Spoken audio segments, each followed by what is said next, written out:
Good morning all of you. My name is Kanth Yadav हम LBS college Baroda. आज हम बात करेंगे क्लोरोप्लास्ट की। ठीक है, क्लोरोप्लास्ट होता क्या है, इसका स्ट्रक्चर में कौन कौन सा ऑर्गन्स पाए जाते हैं, कौन कौन सी चीज मिलकर के क्लोरोप्लास्ट की संरचनाएं बनते हैं, हम आज इसका स्टडी करेंगे। जितने भी हरे पौधे होते हैं वो हरे पौधे में क्लोरोप्लास्ट पाया जाता है, उसके अंदर में क्लोरोफिल होता है। तो इसी की स्टडी आज हम इस चैप्टर में करेंगे। ठीक है, तो आइए जोड़ते हैं सीधा। देखिए क्लोरोप्लास्ट है क्या। ठीक, तो क्लोरोप्लास्ट जितने भी हरे पौधे हैं, ठीक, हरे पौधे में पाए जाने वाले एक प्रकार के प्लास्टिड है। ठीक, हरे पौधे में पाए जाने वाले प्लास्टिक के अंदर क्लोरोप्लास्ट आता है, जिसके अंदर में क्लोरोप्लास्ट के अंदर में ही क्लोरोफिल होता है जो फोटोसिंथेसिस का कार्य करता है। पौधे में जो प्रकाश ऊर्जा है उसको रासायनिक ऊर्जा में कन्वर्ट करने का काम यही करता है। ठीक है, तो इसका जब हम आंतरिक संरचना की बात करें तो इसका आंतरिक संरचना को हम दो पार्ट्स में अध्ययन कर सकते हैं। पहला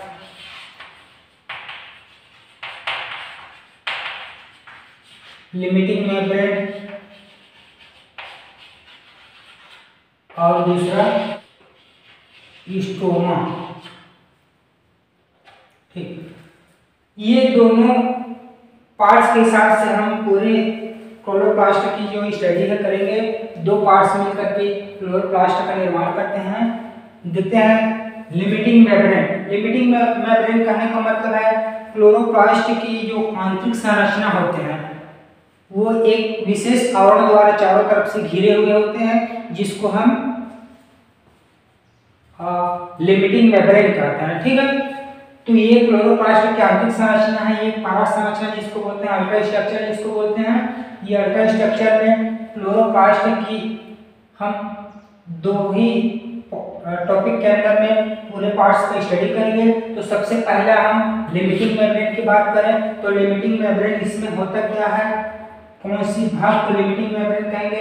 देखिए इसमें क्लोरोप्लास्ट के चारों तरफ एक बाह्य आवरण होता है जो कि द्विभित्ति वाले होते हैं, डबल मेम्ब्रेन जिसको बोलते हैं। ठीक है, तो ये क्लोरोप्लास्ट की संरचना, इसके बाहर में ये देखो आवरण मिला हुआ है।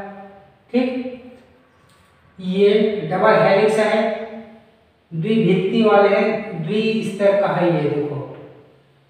ठीक है, ये दो स्तर दिखाई दे रहा है।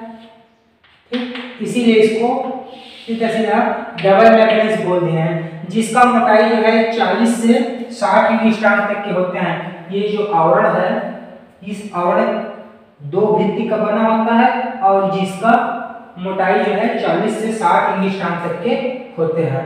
ठीक, अब ये तो हो गया लिमिटिंग मेम्ब्रेन की बात, सीधा सिंपल है।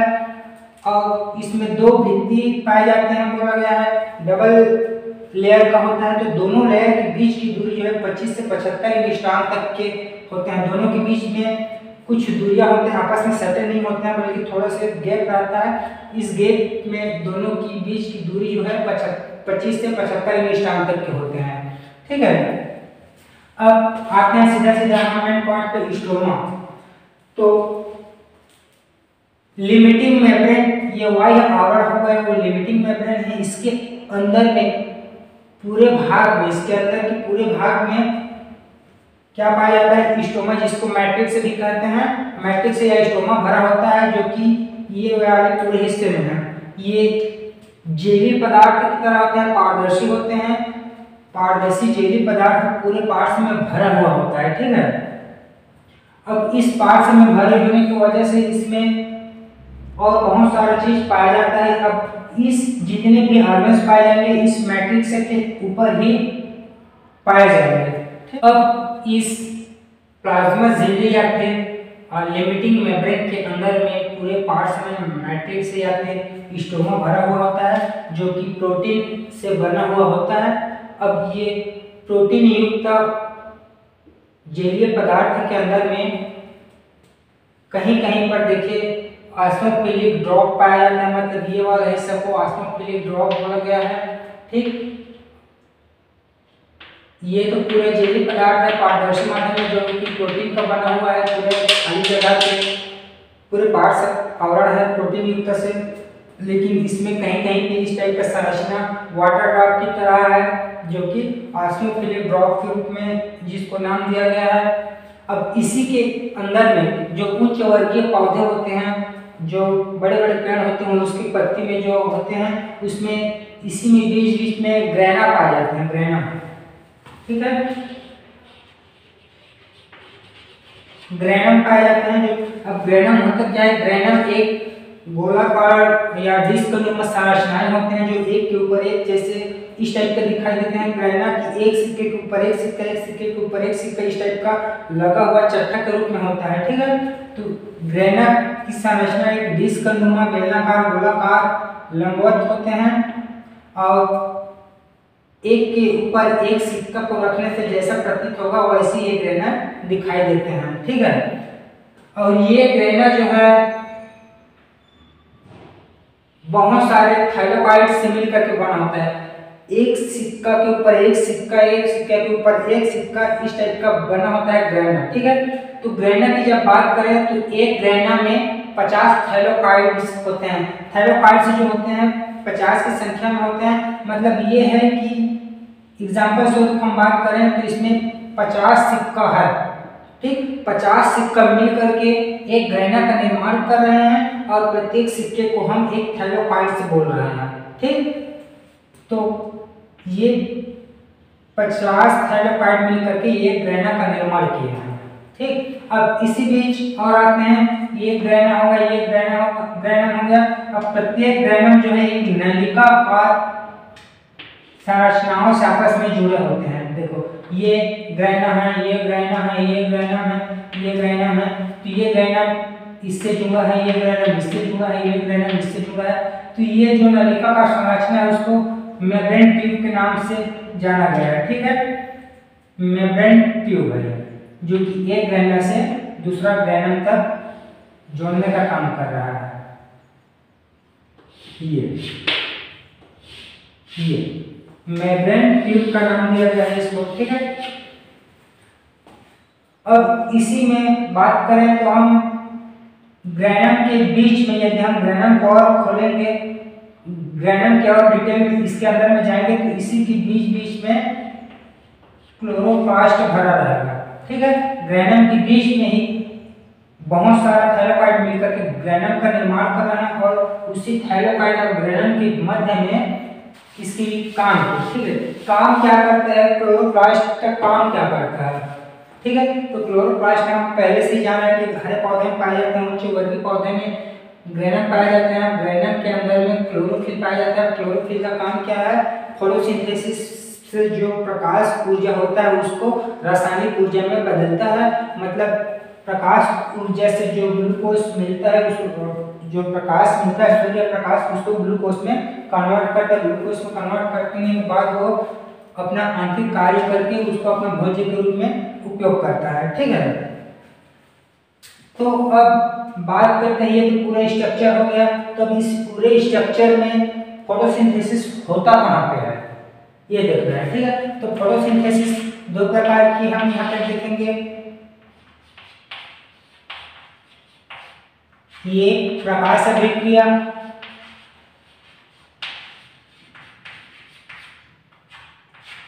और दूसरा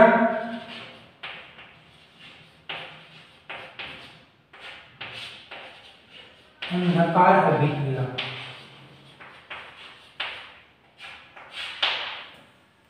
ठीक है, तो हम सीधा सीधा बात करें, इसमें दो प्रकार की हम फोटोसिंथेसिस को दो पॉइंट में बता सकते हैं कि पहला प्रकाश अभिक्रिया। प्रकाश अभिक्रिया हमेशा जो है ग्रैना के अंदर में होता है, क्योंकि ग्रैना के अंदर में क्लोरोफिल पाया जाता है। ठीक है, और जहाँ पे क्लोरोफिल पाया गया है वहीं पे ही प्रकाश संश्लेषण होगा, प्रकाश अभिक्रिया होगा।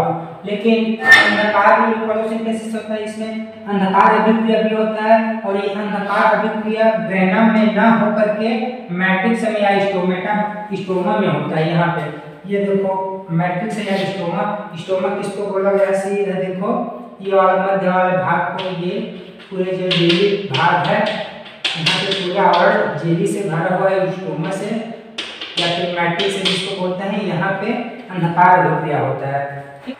अब इसी में हम बात करते हैं क्लोरोफिल की। तो क्लोरोफिल कितने प्रकार के होते हैं? क्लोरोफिल 10 प्रकार के होते हैं, ठीक है।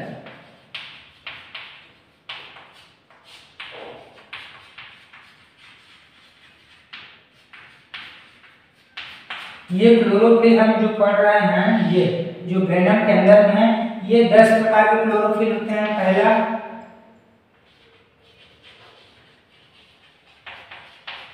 Chlorophyll A, chlorophyll B, chlorophyll C, chlorophyll D और क्लोरोफिल ई। ये 5 हो गया, 1 2 3 4 5। और दूसरा होता है बैक्टीरिया क्लोरोफिल। बैक्टीरिया क्लोरोफिल भी 5 प्रकार का होता है। Bacteria chlorophyll A, bacteria chlorophyll B, bacteria chlorophyll C, bacteria chlorophyll D और एक क्लोरोबियम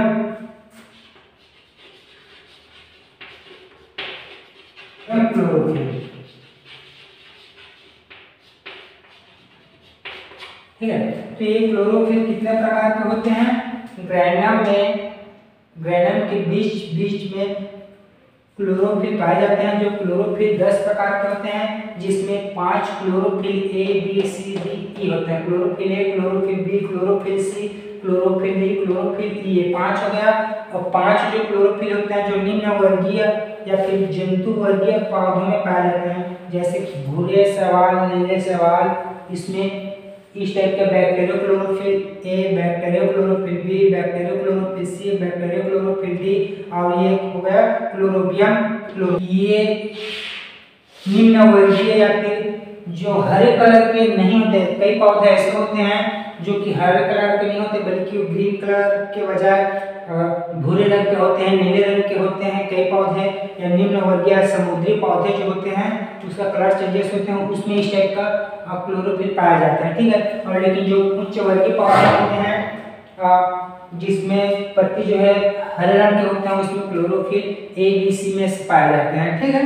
तो ये 10 प्रकार के क्लोरोफिल 1 2 3 4 5 6 7 8 9 और ये क्लोरोबियम क्लोरोफिल 10 प्रकार के क्लोरोफिल पाया जाता है, ठीक है। तो एकदम सिंपल है, कुछ भी नहीं है, बस आपको इस स्टडी में देखना है कि क्लोरोप्लास्ट जो है उसका आंतरिक संरचना देखें तो ये 2 प्रकार की संरचनाओं से मिलकर के बना होता है। सबसे पहले संरचना है बाह्य आवरण, जिसको बोलते हैं हम डबल मेम्ब्रेन, ठीक है। डबल मेम्ब्रेन कहने का मतलब ये द्विस्तर का एक बाह्य आवरण होता है जो कि 40 से 60 एंगस्ट्रॉम के बीच होता है, ये पूरा आवरण, ठीक है।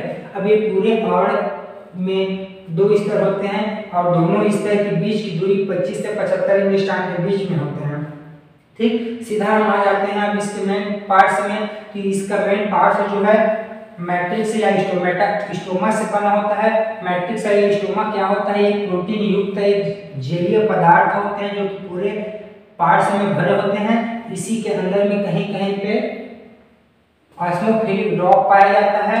अब ऑस्मोफिलिक ड्रॉप के साथ साथ में इसमें ग्रेनम पाए जाते हैं जो कि उच्च वर्गीय पौधों की पत्ती में पाए जाते हैं। ग्रेनम जो है और ग्रेनम जो है बहुत सारे थैलोकाइड से मिलकर के बना होता है, ठीक है। एक ग्रेनम में 50 की संख्या तक के थैलोकाइड की संख्या हो सकते हैं, ठीक।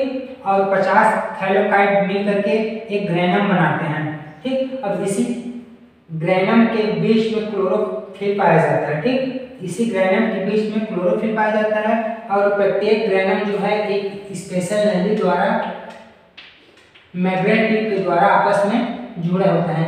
ये ग्रेनम है, ये ग्रेनम है, ये ग्रेनम है, तो ये इनसे एक नली द्वारा जुड़ा है, ये इनसे एक मेम्ब्रेन ट्यूब के द्वारा जुड़ा है, ये इनसे जुड़ा है। इस प्रकार से एक दूसरे से आपस में जुड़ा हुआ रहता है, ठीक है। अब बात की क्लोरोफिल की करते हैं। क्लोरोफिल जो है प्रोटीन से और इसमें डीएनए, आरएनए और 70 प्रकार का राइबोसोम भी पाया जाता है, ठीक। तो ये क्लोरोप्लास्ट कितने से मिलकर बना होता है? प्रोटीन, डीएनए, आरएनए और 70 प्रकार का राइबोसोम से मिलकर के बना होता है। क्लोरोप्लास्ट क्लोरोफिल कितने प्रकार के होते हैं, तो क्लोरोफिल मुख्यतः इसमें 10 प्रकार के होते हैं, जिसमें chlorophyll A, chlorophyll B, chlorophyll C, chlorophyll D, chlorophyll E होते हैं, जो कि हरे पौधे में पाए जाते हैं। ठीक है, उच्च वर्गीय हरे पौधे में ये पाए जाते हैं, और जो निम्न वर्गीय होते हैं या फिर जो भूरे रंग के होते हैं, नीले रंग के होते हैं, या फिर लाल रंग के जो होते हैं, उसमें बैक्टीरियोक्लोरोफिल ए, बैक्टीरियोक्लोरोफिल बी, बैक्टीरियोक्लोरोफिल सी, बैक्टीरियोक्लोरोफिल डी और क्लोरोबियम क्लोरोफिल पाया जाता है। ठीक है, अब बात करते हैं यहाँ पे ये काम क्या करता है क्लोरोफिल। तो क्लोरोप्लास्ट जो है हमेशा फोटोसिंथेसिस का काम करते हैं, फोटोसिंथेसिस को अंजाम देने वाला एक पार्ट्स है। अब क्लोरोप्लास्ट में क्लोरोफिल जो होता है इसमें फोटोसिंथेसिस की क्रिया होता है, जो कि प्रकाश ऊर्जा को रासायनिक ऊर्जा में कन्वर्ट करते हैं, और इसमें प्रकाश अभिक्रिया जो होते हैं वो क्लोरोप्लास्ट में यहीं पे ग्रैन्युलम के अंदर में पाए जाने वाले क्लोरोप्लास्ट या कहें सीधा सीधा ग्रैन्युलम में होते हैं। लेकिन जो अंधकार अभिक्रिया होते हैं वो अंधकार अभिक्रिया जो है मैट्रिक्स में या फिर स्टोमा में, जिसको स्टोमा बोलते हैं, इसी को मैट्रिक्स ही बोलते हैं, ये पूरे पार्ट्स को इसमें अंधकार अभिक्रिया संचालित होता है। ठीक है, तो आज के लिए इतना ही। देखिए अच्छे से समझिए, और समझ में ना आए तो कमेंट करके मुझे बताइए, और ये वीडियो कैसा लगा कमेंट करके मुझे जरूर बताइएगा। धन्यवाद।